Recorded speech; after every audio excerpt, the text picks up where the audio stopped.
Guys, thank you all for being here this morning. I appreciate you all spending some time with us.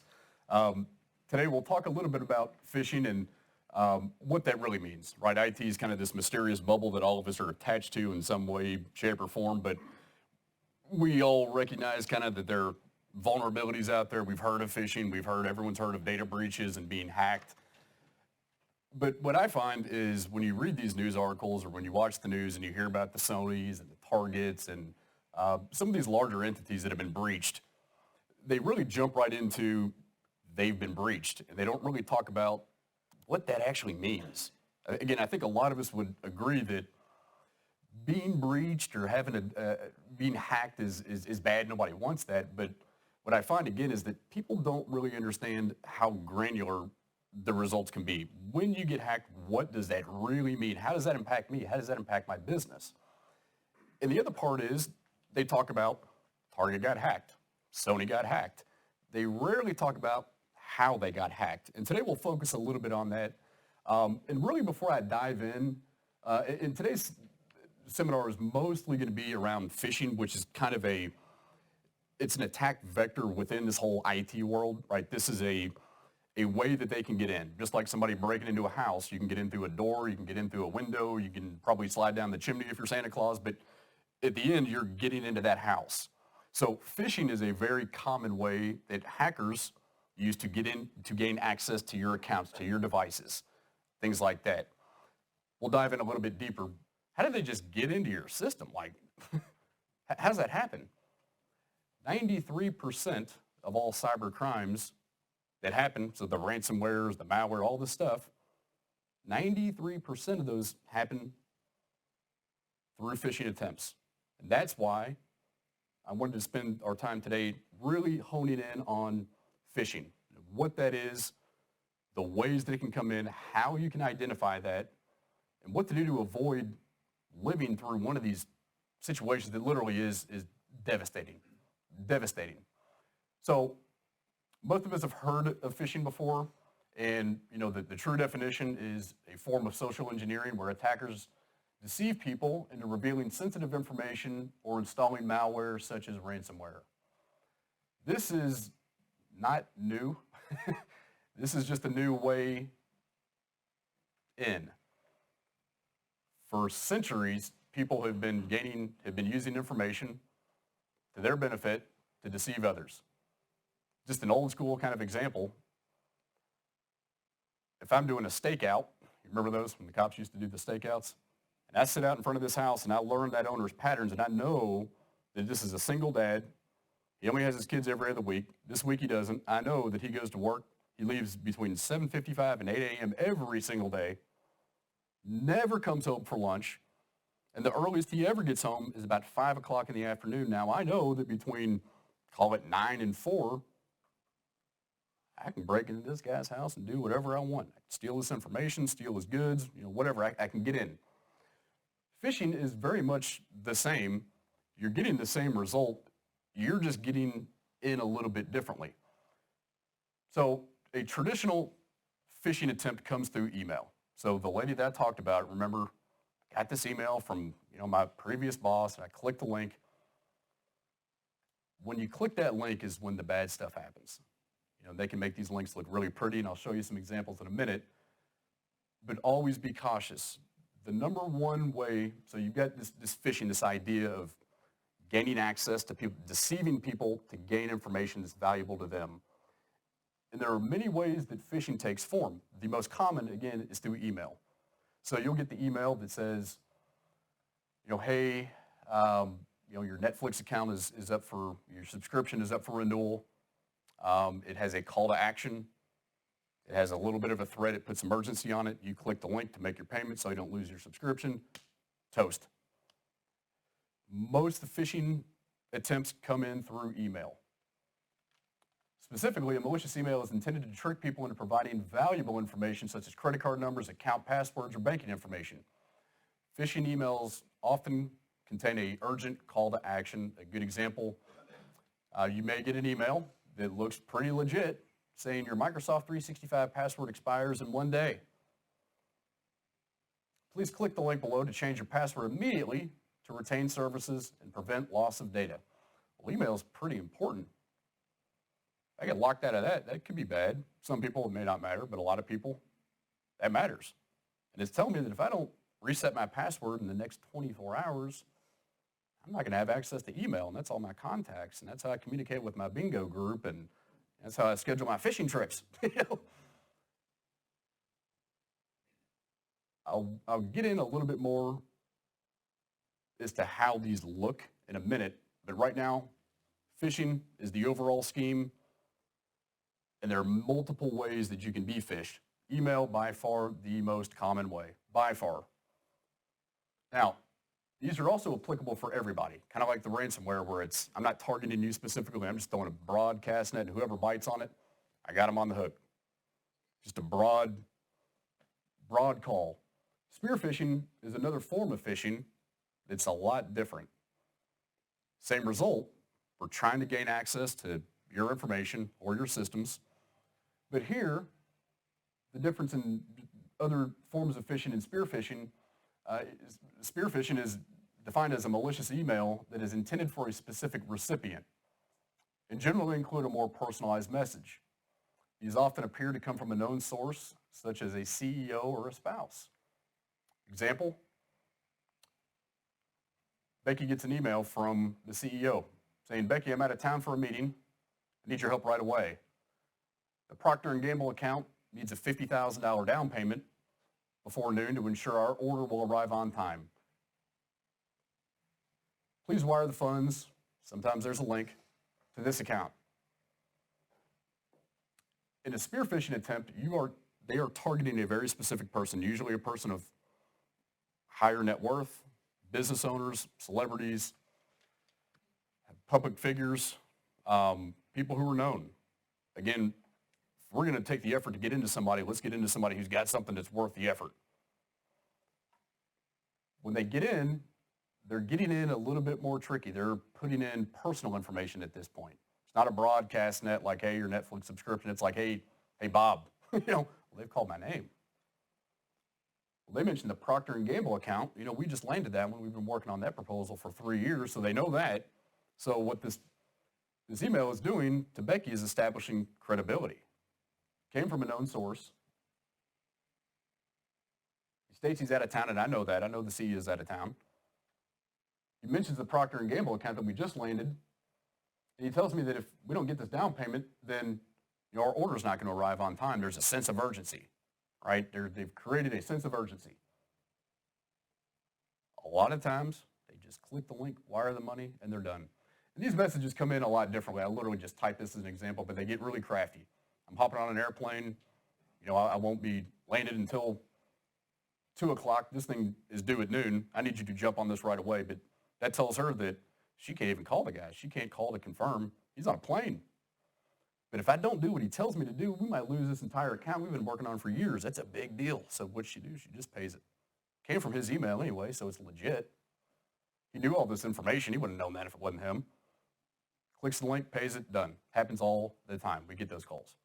All the time. You wouldn't believe it. You think that this is like, who would be that ignorant to click a link and just pay somebody? I'm telling you, it happens daily, worldwide, daily. Spear phishing is going after a very specific person.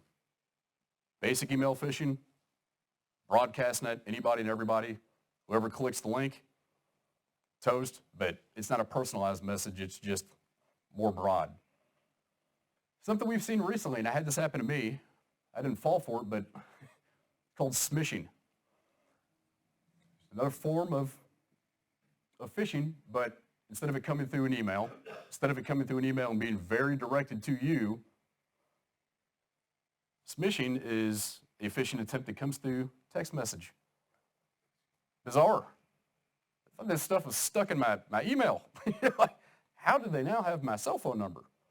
And what's appealing from a hacker standpoint about smishing is most people know about email phishing. Most people are pretty aware to look for the links and do your due diligence to make sure that's real before you click anything. So people's brains are kind of wired to scrub those things, from an email standpoint, but they don't think that way from text messages. So when a text message comes in from AT&T that says, hey, this is AT&T reminding you that your payment's due, Please enter your payment information or please click the link below to ensure your services aren't interrupted. What do? A lot of people, again, they're focused on mobile phishing is email. This is text message. This is a different vector. Click the link. Press 1, reply 1 to make a payment. Call to action. Click the link. Call to action. Put in your credit card information. They've got you on the hook. Again, these are just examples of different ways that phishing can come in. We've got email. We've got cell phones. One I didn't put on here is another one's called vishing with a V, which is voice phishing, which takes this even a step up, and instead of them sending you text messages, they will literally just call you now. Cell phone records are public information. You can purchase those. It's a great lead list for a hacker. Ma'am, this is AT&T calling. Your payment is late. We're going to turn your phone off today if you don't make that payment. Holy cow, what do? Well, you can just go ahead and give me your credit card information. I'll make sure you're up to date immediately. It's easy. Sure, here you go. Now just giving your personal information to somebody who can use it in a really bad way. They're probably not going to sell it on the dark web because it's only worth $1. But they can go on an online shopping spree. Bad stuff. We'll go through a little bit more of how you don't end up in a bad situation. Similar to some of the examples we gave earlier. There are some IT things out there that you can do. There's software you can implement. Some of them are pretty inexpensive. Some of them are really expensive. And I will tell you, the most effective way is just using your brain. Being aware and knowing to look for certain things. Never click links. Never open attachments unless you're 100% sure. How do you know that they're 100% sure? Verify the email address is identical to the sender's verified email address. Remember when we hovered over that name and it pulled up the actual email address? That's one way to verify. Well, it's showing me this email address. Let me search through my inbox, find another email from that user. Holy cow, these email addresses don't match. The name says the same thing, but they don't match. This one's got like a real company domain. This one doesn't. And either way, they're totally different.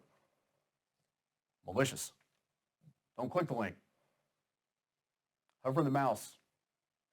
So we talked about hovering the mouse over the actual email address to give you the full address. You can do the same thing for the links. Click here to make your payment so your cell phone doesn't cut off in 2 hours. You can hover your mouse. Don't click. Hover. Hover the mouse over that link where it says, click here, make a payment here. Hover over, and it will bring up that full URL. And if it's for Microsoft, it should say something like a bunch of stuff at Microsoft.com. If it doesn't, it's guaranteed malicious. Don't click the link. And again, if you're unsure, go to the Microsoft website. Access that information directly from there. And if you have a Microsoft account or an AT&T account or a LG&E account, just go to the website and use your main login credentials and get logged in. Make the payment that way. Look for misspelled words, improper use of the English language, and other grammatical errors. Now here's where it gets a little tricky, and they've kind of gone a step above. They know that people are now hovering over these links, and they know that they're now able to look and see if it's an at Microsoft or an at AT&T or whatever, like a legit domain. But you can also buy domains that look almost identical, but instead of an I, it's a 1. Or instead of a lowercase l, it's the letter or the number 1. And instead of an O, it's a 0. So it looks like it says Microsoft, but it's really micro with a 0 soft. And if you look close, you can identify that. But again, if you're unsure, just go to the website directly. Get logged in, make your payment, do whatever you need to do. But they're getting crafty with, when you hover over the link, they're getting really crafty with what you see behind it. Just make sure that it's really what you think it is. Because just one letter, one number that still makes it look very, very similar is a completely different result. That's kind of a tough one. You just have to be conscious of it. Anytime you're in doubt, just call the company direct. don't call the number, don't click the link, don't open the attachment. It's from AT&T, Google AT&T, call them, hey, I got this email. They're going to say, no, you didn't. Whew, just avoided that one. Never respond with sensitive information. This is kind of an obvious one, but it happens a lot. Hey, spouse, signing our daughter up for soccer. They need her date of birth and social security number so they can order her a uniform. Right? You wouldn't believe what happens. People respond with that. Hey, our water is going to get shut off today. Can you send me the credit card information so I can make this payment? Looks like it came from a spouse or your parent or child, whatever. Just don't. Again, there's no link to click. There's no phone number to call, but it's asking you to reply with information. Don't do it. Pick up the phone and call them. Give it to them verbally. Okay, here's an actual technical thing that you can do that this would prevent 90%, probably more than that, 90 to 95% of actual breaches that happen. If people turned on what's called multi-factor authentication, it's also referred to as MFA. Other companies will call it two-factor authentication or 2FA. You can enable these in a lot of different accounts that you all use. This will significantly reduce the likelihood that something bad can happen. So what this means is, and I'm sure you all have experienced this at some point on some level, you go to get logged into your bank account online. You go to Chase or wherever, you put your username, you put your password, and then you get a pop-up that says, hey, we just sent you a code. We just texted you a 6-digit code. Go ahead and put that in. So you get the text message, you put the code in, it lets you in. So that's what's called a second form of verification. Microsoft came out about 2 years ago and said, as a public statement, they said that passwords are not completely, but pretty much irrelevant. Well, that's terrifying. We've been told for years we should change our passwords often, and you still should. But it's not really difficult for a hacker to get into some of your accounts, to get at your passwords. Email, for example, you need two things historically. You need an email address and you need the password. Really easy to get somebody's email address. At that point, all you need is one thing. You just need a password. There are tools called Pineapples and some other key loggers that hackers can use to gain access to your passwords. So now they get your email address, they got your password, now they're into your systems, and they're now in your house. It's up to them as to what they want to do. They want to flood your house or steal your jewelry or burn it down. It's up to them. You gave them access. By enabling multi-factor or two-factor authentication, unless that person physically has your cell phone, you can give them your username and your password, and they can try signing in from next door. They can try signing in from China. When they put that information in, they're going to get the pop-up that says, hey, we just text you a 6-digit code. Meanwhile, the phone's in your pocket, you're halfway across the world, and you just get this message that says, here's a 6-digit code. Now, that's a little bit odd. If you get one of those, that means somebody's probably got your credentials. If you get a code, a text message that says, here's your 6-digit code for your online bank account, or whatever it is, whatever kind of account, if you didn't prompt that, if that just came to your phone out of nowhere, it's almost a guarantee that somebody has your credentials and they're literally trying to hack into your account. But if they don't have your cell phone, they don't have that code, they can have your username and password all day long, they're not getting anywhere. Multi-factor authentication, two-factor authentication, most providers have this as an option. So if you go into your Fifth Third account, your Chase Bank, your Visa account, where you make your payments, once you're signed in online, they're all going to be a little bit different, but essentially, go to your settings, go to your account. There's probably a button that says privacy or security. If you click that, you'll probably be prompted with a couple different or multiple different options. Most all of them anymore have an option where you can click a box to enable MFA. This is a free thing. It takes a little bit of effort, maybe 5 minutes of effort per account.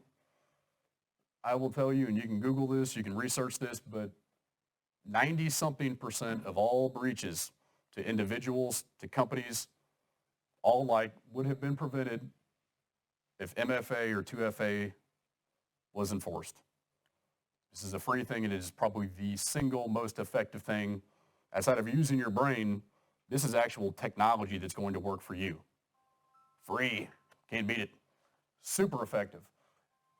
This is such a big deal that if our customers don't do this, they're going to hear about it. We're going to be blowing them up about it. Keep your computer up to date. That's a big one. That's an easy one. I know it's annoying. You know, you're always in the middle, like that YouTube video or, you know, an important email, and you get that little pop-up. It's like, it restarts your computer. It's like, no, doing something. And we all click the X. Those pop-ups are important. That basically it's Microsoft or, you know, whatever operating system, Apple, Microsoft saying, hey, there have been vulnerabilities found in our operating system. We're aware of them. We have fixed that. But in order for that to be fixed on your device, click this link or click this button and restart your computer. It will update. So we talk about security patches. If you think about it like a dam, you know, a little leak comes through and there's water coming through. Well, there's a vulnerability. There's a way, you know, there's a wall that's protecting all that stuff from coming out. But now there's a vulnerability. There's a leak. Engineers know about it. They come up with a fix, but it's up to you to install that fix. So when you get that little pop-up, it always happens right down here in the bottom right. Restart your computer. There's a software update. Those are important. Run those because it's a pain in the butt. If your computer restarts, it's going to close out Office and it's going to close out email. It's going to close down your browser, and you've got all these documents that are like halfway typed. And if you restart your computer, all that stuff goes away, and you're going to lose all your work. So it's real easy just to click that X, and then don't restart it now. We'll do that later. There's a hole in the dam. Stuff's coming through. Microsoft is telling you, we've got a plug, but we need you to push that in. Plug that leak. You know, we click the X. I'm in the middle of something. You know? It's one of those that's less than obvious, but it's equally important to do. It's free. You don't have to proactively search for this. You can just be reactive. The system will tell you, update. That update does not come in an email. If you get an email that says restart your computer and click this link, don't do it. It's the little pop-up, Windows System Alert. Happens right here, the bottom right-hand side. New software updates are available. Click here to restart and update. Thank you guys so much for the time. I hope that if everyone took just one thing away and they can implement that, I hope that means you all are safer. It starts with just being aware. So again, thank you for your all's time and enjoy. Have a great weekend.